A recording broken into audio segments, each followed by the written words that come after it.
Good morning, everybody. Time is now 9 o'clock. I'd like to call this meeting to order. If you can stand, if you're able to give Pledge of Allegiance.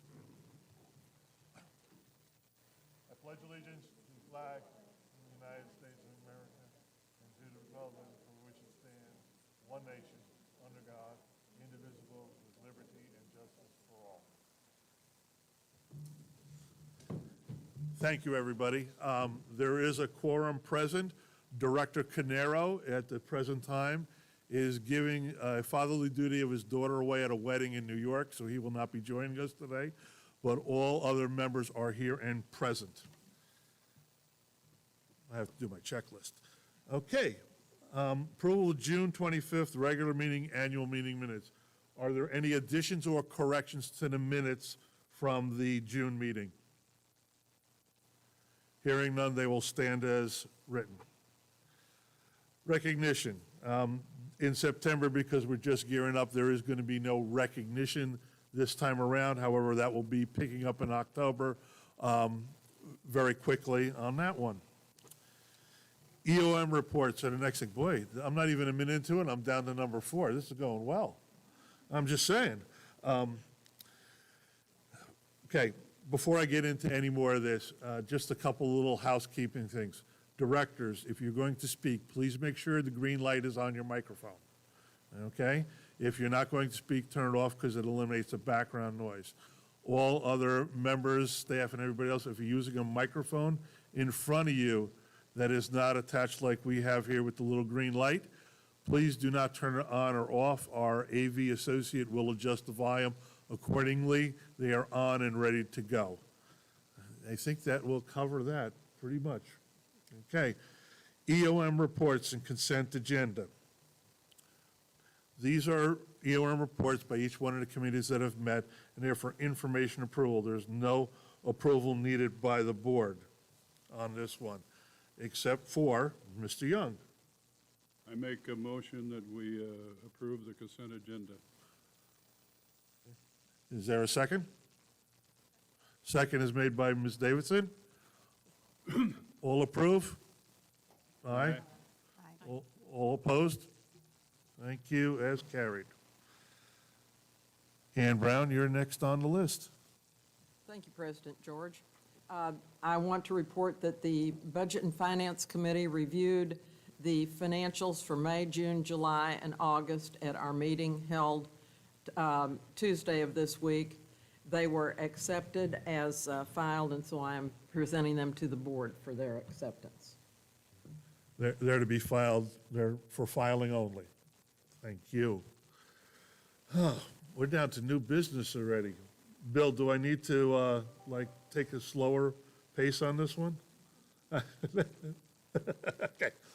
Okay, new business. We have a motion on the table. Director Maloney. Thank you, President. I move that the governing board approve the engrossed changes to the RRMPs of Chapter 3, Section I, subsection F, member conduct as redlined. Is there a second to that motion? Jim Young seconded it. Is there any more discussion on this issue? Directors? Just a question. Yes, Brother I don't Jim. want the meeting to go too fast. Okay. Riley, are you happy with everything in there? Thank you.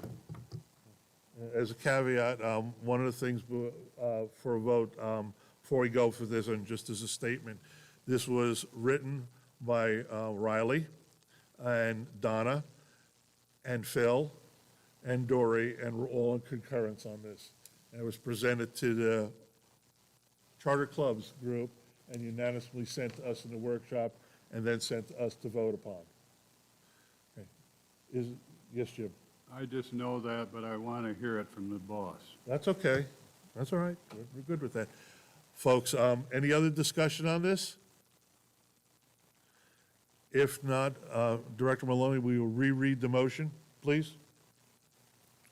I move that the governing board approve the engrossed changes to the RMPs of Chapter 3, Section I, subsection F, member conduct as redlined. Okay, all those in favor of approving it, aye, please.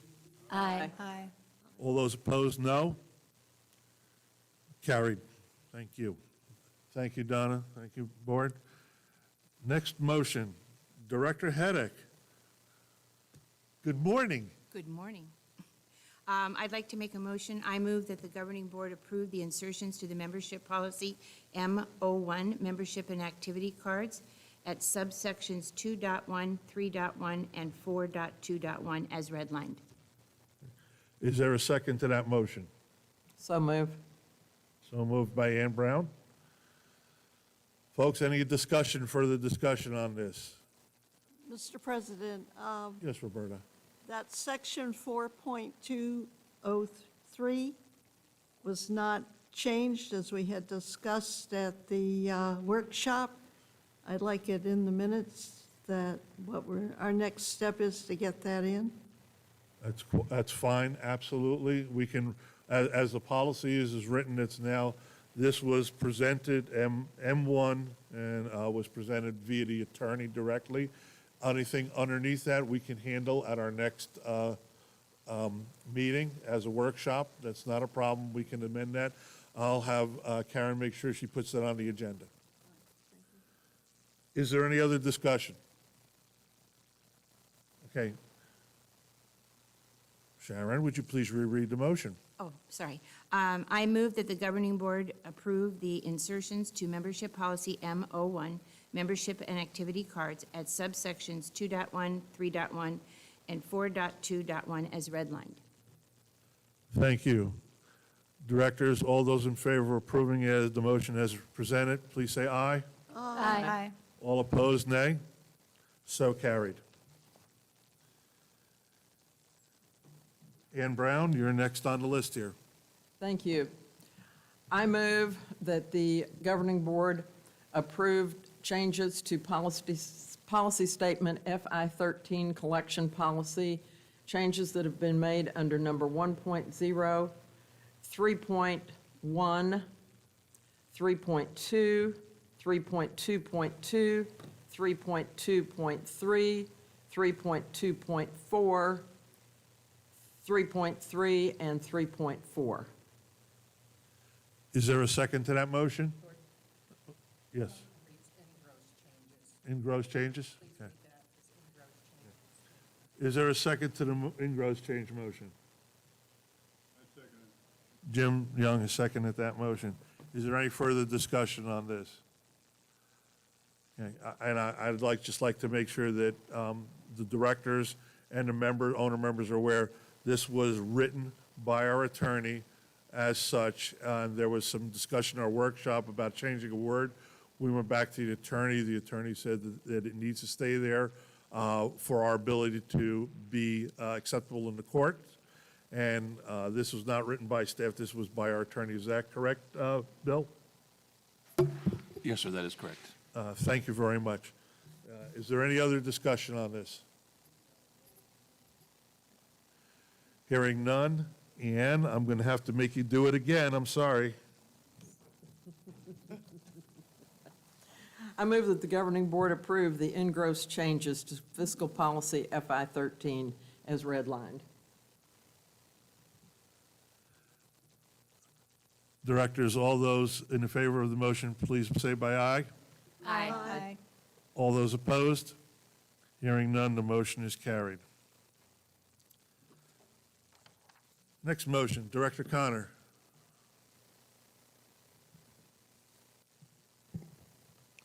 I move that the governing board return the Paycheck Protection Loan amount of $2,245,716 and any accrued interest since the loan's inception to J.P. Morgan Chase Bank. Do I hear a second to that motion? I second. Director Maloney is a second. Discussion, please.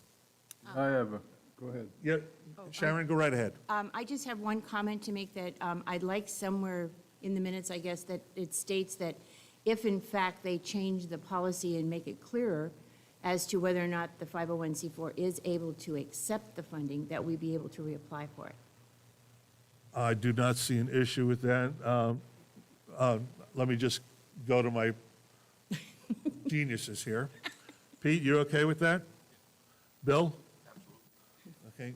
Can the minutes reflect that we will include that as, not as part of the motion, but as an amendment to our minutes? No more, not as a motion, okay? Jim? Yeah, my question is pretty much the same. Why are we doing this in advance? Why don't we wait until we make damn sure this isn't a possibility? I don't see the rush to do this. I need some explanation. Pete? I'm going to have to lean on you for, or Bill? I'm going to have to lean on you. I can start on that one. As we sit here today, part of the CARES Act that provided this information is what it is, and we have consulted with not only our accountant during our audit process, we have legal representation assess where we are as far as the bank in which the loan came from, and Arizona legislators as far as where they think this program is going. And based on the fact that we are currently a 501c4, we are getting notification that we are not eligible. And as this program has grown and things have changed at the Washington, D.C. level, the changes that have been made thus far in the CARES Act have dropped us down or have dropped that loan down to a number of like 250 employees, and we are over that number at this point. So as far as the new application goes, as it sits today, well, with the number of employees that we do have, we're not eligible. Okay? Sharon? I'd just like to add one other thing. Since I'm on the board at Northwest Valley Connect, we have to go through the same process that we were doing here. We have to give this to the next process is after you get your information together, is to then give it to the bank, and the bank, which takes about 30 to 60 days, and then for them to look at it, and then it goes from there to the SBA. They have up to 90 days more to look at it before they ever have to do anything with it. So it would be clear into next year as to whether or not you would get a final answer back, and there are also fees that would have to be paid then if in fact it was found against us. So it would be better for us to do it this way by returning it and then going back and asking back for it. Any other discussion about this? Jerry, would you be kind enough to reread the motion? You bet, George. Thank you.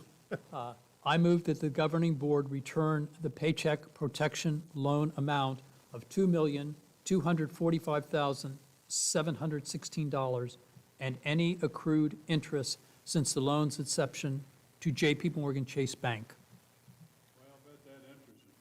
Thank you. Thank you. Ladies and gentlemen of the board, I'm going to ask for a roll call vote on this one. Vice President? Yes. Madam Secretary? Yes. Madam Treasurer? Yes. Director Young? Yes. Director Davidson? Yes. Director Hiddick? Yes. Director Connor? Yes. Unanimously voted as to carry forward to return this. Thank you, folks. That concludes our majority of our motions. The next thing on there is staff updates, CPI and golf maintenance. Mr. Wilhelm is away on vacation this week, so Mr. Boston is going to step in and give you a brief update on some of our CIP projects that have been keeping us busy.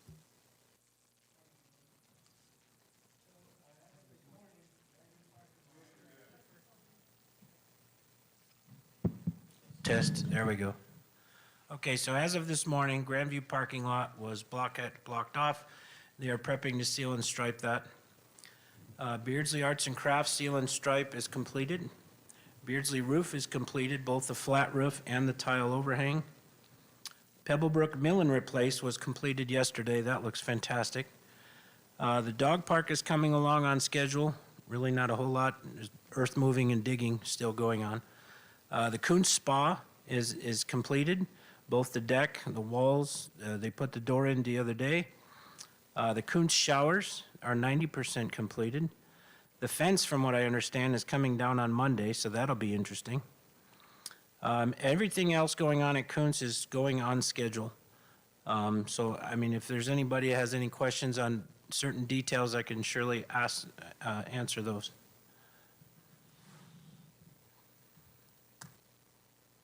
Thank you, Russ. I guess Todd's up next, Mr. Golf himself. Or is that Pat? Good morning. Thank you. Just got a quick update today on our staffing levels and golf course maintenance. We are currently 18 full-time positions down. This summer, the high was 26. And then our low is where we stand today at 18. Those numbers do not include employees that called out sick, requested either vacation or personal days, or anything that was related to COVID-19, meaning maybe they were quarantined out, not necessarily having COVID, but somebody they were in contact with, so they had to be out for 14 days in quarantine. So with that, our high was 34 employees. So there was a few days that we went with 34 employees down total in golf course maintenance. And that's tough during the summer months. It's the busiest time of the year for us. We do all of our projects, and it's hard work out there with the heat. And we did hire some new hires. Most of them didn't work out. We had one employee that quit after the first day. He said it was just too much. We had another one that worked for a week. And same thing, he quit after a week, said this just wasn't for him. And then we had another one that worked for about a month and a half. He just never showed back up. He did a good job, but then one day he was missing, so. All right, and also I wanted to touch on our fall overseeding, which started today at Pebblebrook, Echo Mesa, Grandview, and Desert Trails. Pebblebrook and Desert Trails have been closed all summer with their summer projects, but we do wait until weather cools down a little bit to seed. So we have started that.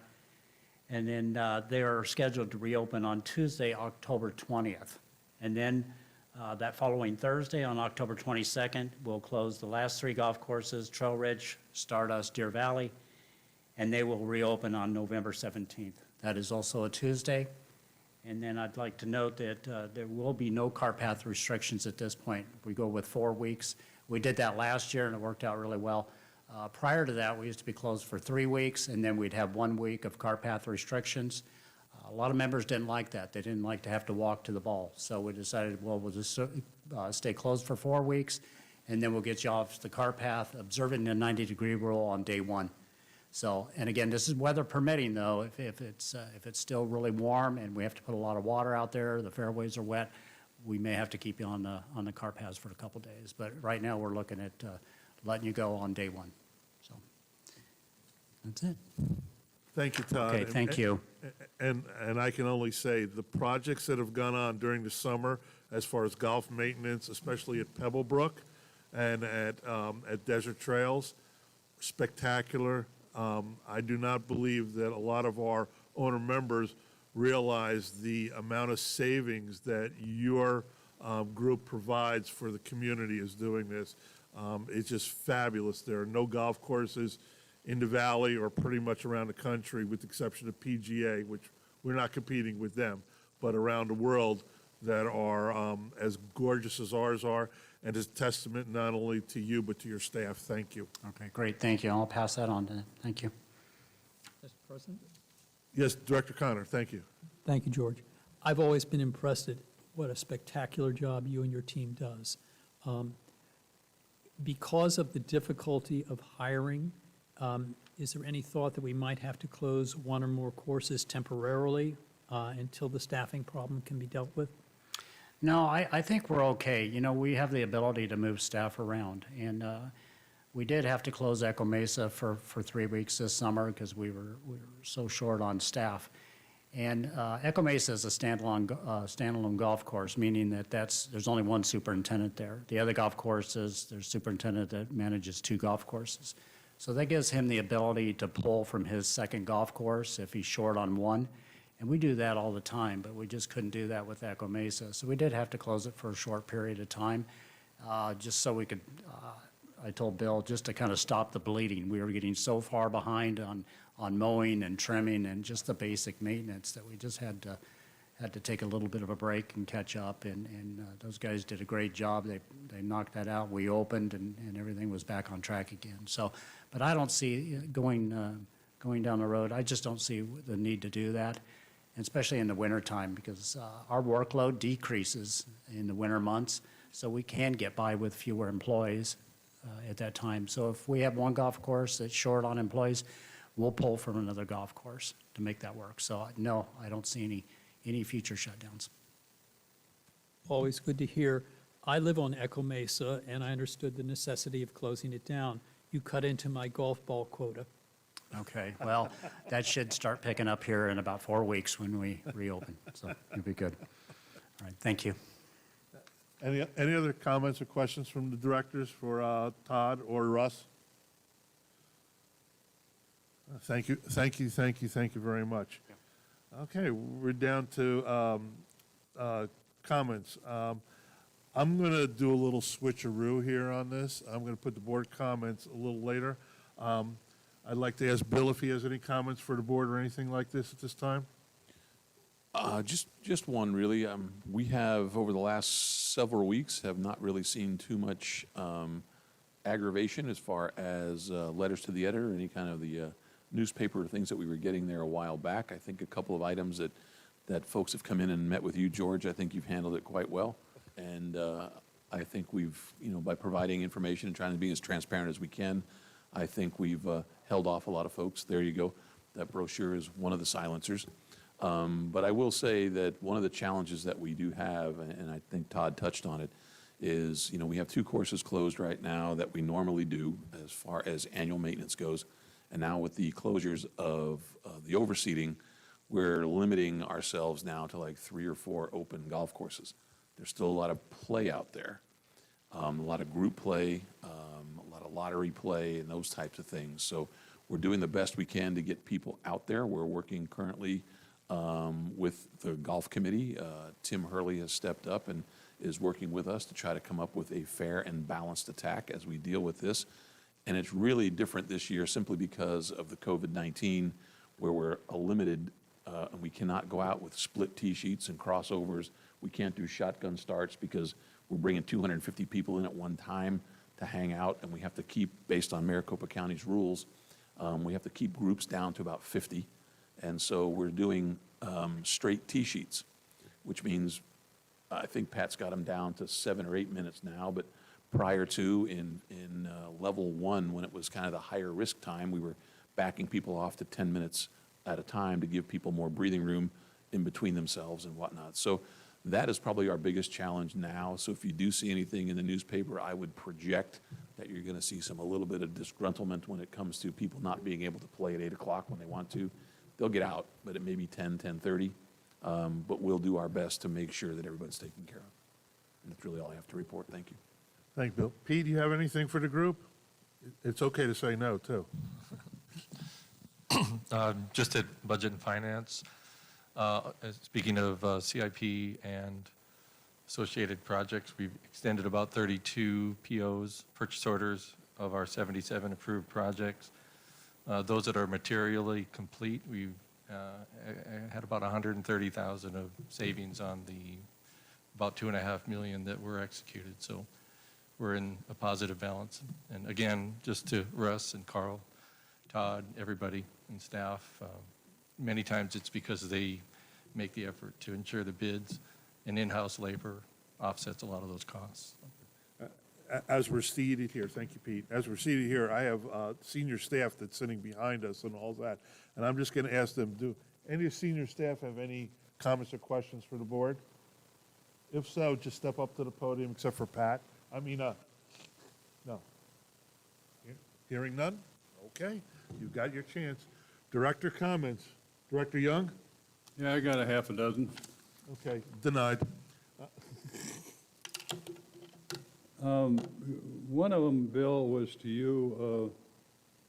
When these guys sign up for golf, aren't we doing this by credit card so we don't go in, so the person doesn't have to go into the building? Is that true or false? How does that work? That is true. And Pat, I don't know if you want to tap into that. We do accept cash at this point in time. There are some that have service windows outside where they don't have to come in, but other than that, we are dealing with credit cards primarily. That is correct. Grandview is set up with a kind of a to-go window, if you will, to accept payments outside, but we have been, since this COVID-19, I would say since June, July, somewhere in there, we've started accepting payment over the phone. So if somebody chooses to call us and would like to check in for the round of golf, they could submit their credit card information or their in-house credit and apply that to a green fee and go to the first tee. Thank you. Second one, I just wanted to comment, I read where you've changed the hours to the dog parks and closed them during the night, and I think that's a great idea. I've been trying to get that for a long time, and finally, somebody got smart, other than me. Where's the audit stand, Pete? I probably should know from the reports, but I don't know. And unless you want to speak to that, the audit, Supervisor Gene Dietrich from Clifton Larson Allen presented the annual findings at the BNF on Tuesday. We had no material findings. It was the testimony to outstanding staff that we have. Tim D'Angelo, our accounting manager, and the accountant Karen Woods lead most of that, but we're very pleased with the outcome. Thank you. And the last one, Mr. Chairman, it's very difficult. I've tried to be on some of the committee meetings online, on the phone, very difficult. And when we have to make decisions, I think we should be allowed to attend the meeting as board members. There's no reason that we need 50 people or 500 people to show up to a committee meeting, but I think that the board should be allowed to show up. The way that's written right now, we aren't allowed to come. There is no restriction on the board members being here. What we're required, Jim, is that the state mandates that we can have a group of no more than 50 people at a time. Since we're indoors, we have to be at 50% of that capacity. So once we exceed 25 people in the room, we're in violation. But there has been no restriction on anybody coming to any meeting at any time. Well, if there is, then I'm sorry to say, as a director, you can attend any meeting at any time. Thank you, that's all I want to hear. It is not written that way, and I just, Was that stated correctly, Bill? Okay, you believe so. I love it when he says, I believe so. Yeah. Thank you. Madam Treasurer? The only comment I want to make is that I hope that anyone listening in remotely is aware of the new flyer we have for our association members that has been developed, I believe, by Katie O'Grady and her staff. And it's a wonderful addition. They're available at membership services, and I hope people will pick them up and read them. And if they have questions, put them to the board. Thank you. Madam Vice President? Yes, I had the great opportunity to take a look at what's happening at Coons because of my involvement with the Weavers Club. And it's going to be so exciting. I just can't wait until it's all finished and the community is available to be able to come and see the finished product. It's just going to be a super spot. All of the improvements are just wonderful. It's going to be an exciting time when we can finally get together again. what's that date? That's what I wanted to know. The date for completion is October 1st, but not necessarily for the, a public event. I don't know how that's being worked out. The official word is it's on schedule. We're not putting any dates in concrete. Russ, things in concrete are not good to say to me. I may be wrong on this, but I believe once the expansion's done, then he goes into the pool deck resurfacing. So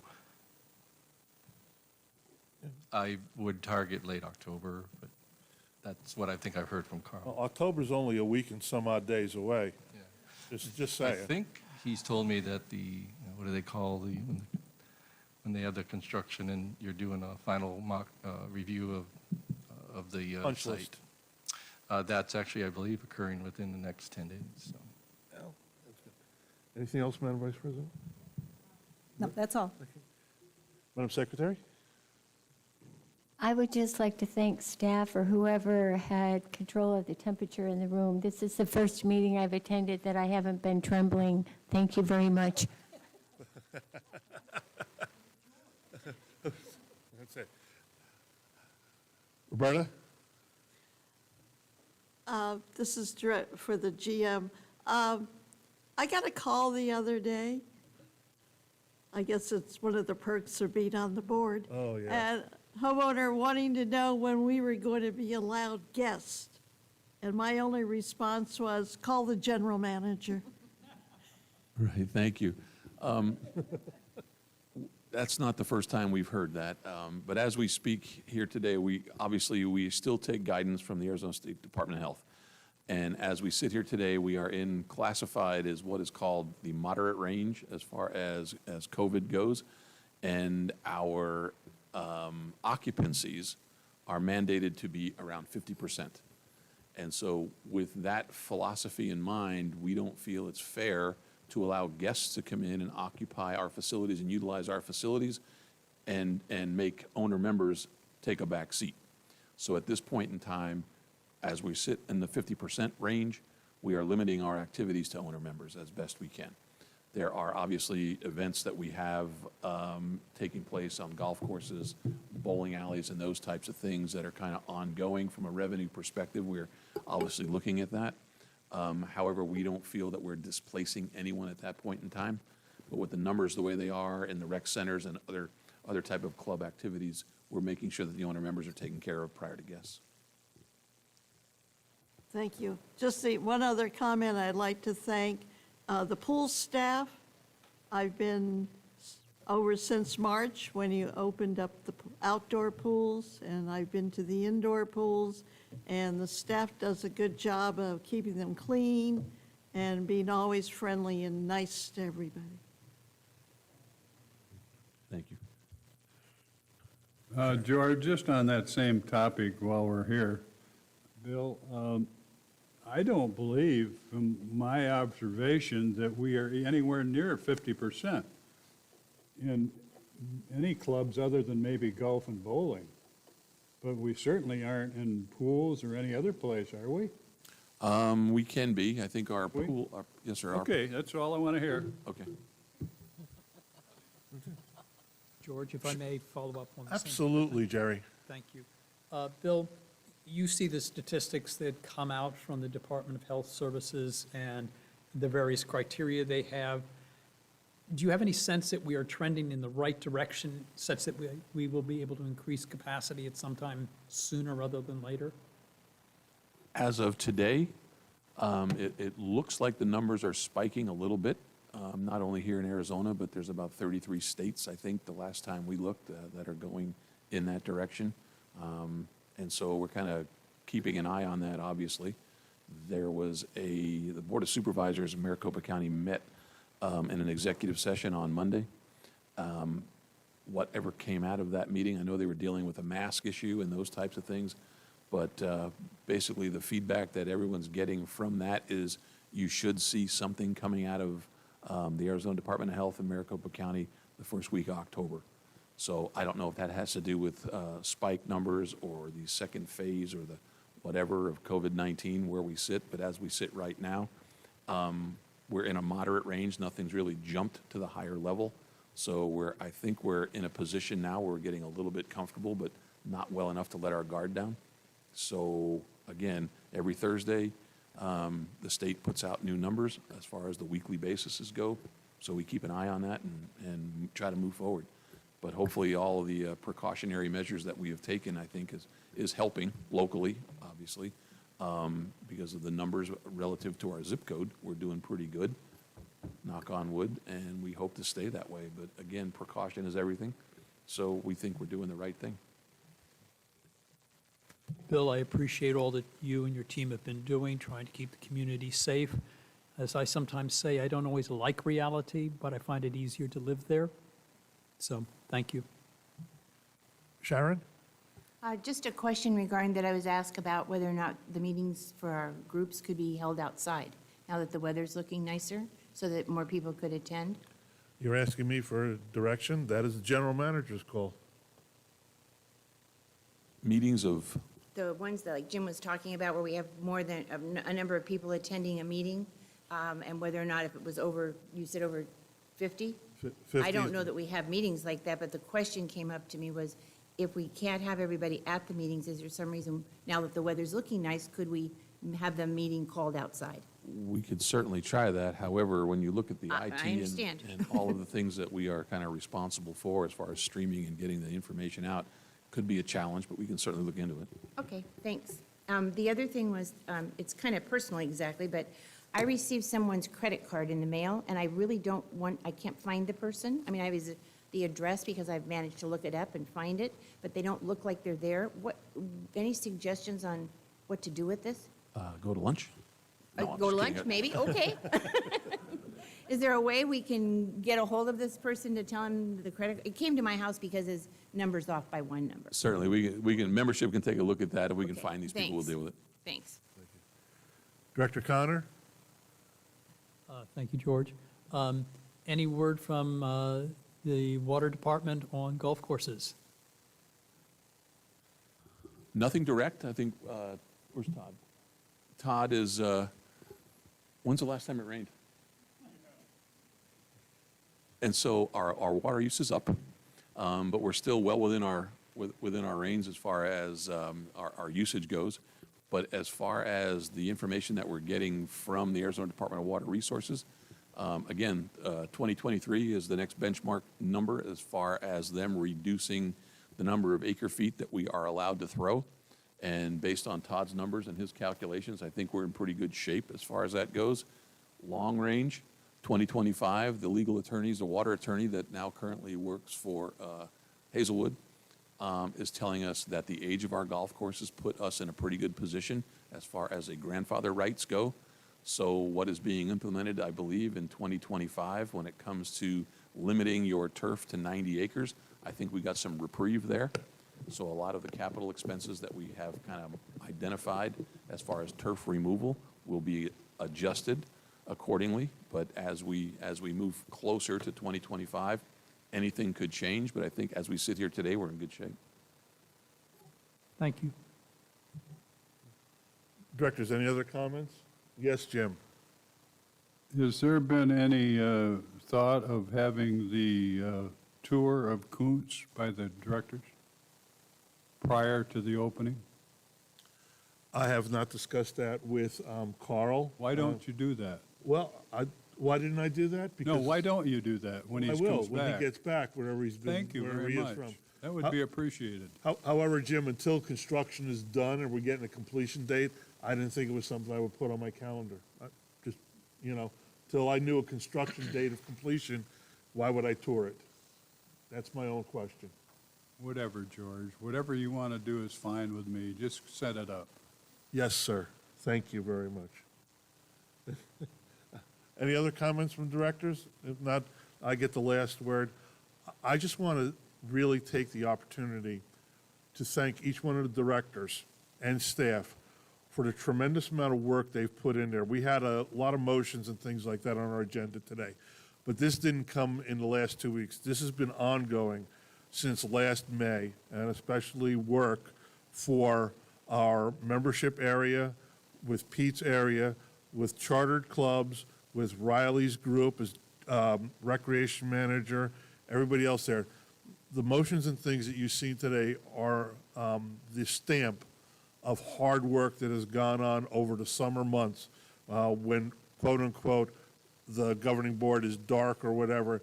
These directors and this staff has taken upon themselves to make an effort to move these things forward so we can hit the ground moving forward in our first year.